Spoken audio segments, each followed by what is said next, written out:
ஆன்மீக தகவல்கள் தெரிந்து கொள்ளுங்கள். தேவையான ஒன்று. நீங்கள் எங்காவது வீட்டை விட்டு வெளியில் செல்லும்போது கால் தடுக்கினால், எதிரில் கெட்ட சகனமாக ஏதாவது வந்தால், மறுபடியும் வீட்டிற்குள் வந்து சிறிது நேரம் அமர்ந்துவிட்டு தண்ணீர் அருந்திவிட்டு பிறகு செல்லலாம்.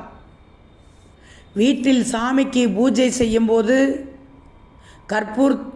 கற்பூர ஆரத்தி காட்டுவீர்கள் அல்லவா? அந்த கற்பூரம் அடிக்கடி அணைந்து போனால் அபசகுணம்.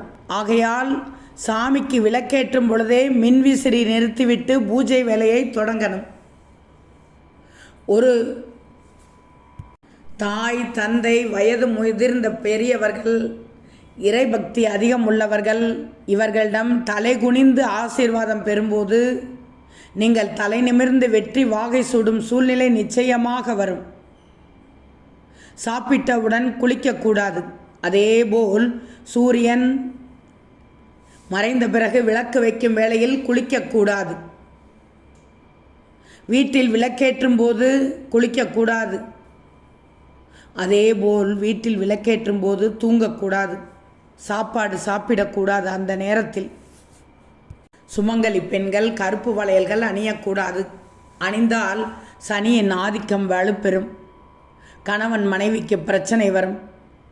பிறந்த பச்சிளம் குழந்தைகளுக்கு கருப்பு வளையல் அணிந்தால் காத்து கருப்பு அண்டாது, கண் திருஷ்டி வராது.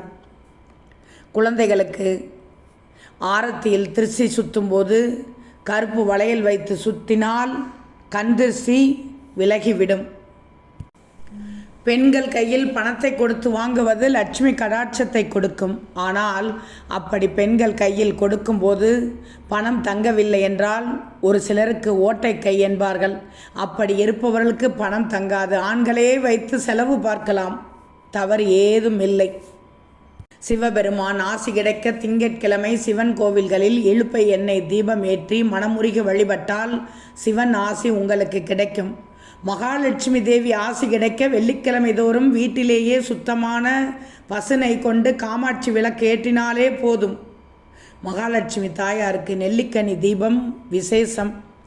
விநாயகர் பெருமான் அருள் கிடைக்க தேங்காய் எண்ணெயில் தீபம் வீட்டிலும் கோயிலிலும் ஏற்றலாம். விநாயகருக்கு புதன்கிழமை சதுர்த்து வழிபாடு மிகவும் சிறந்தது.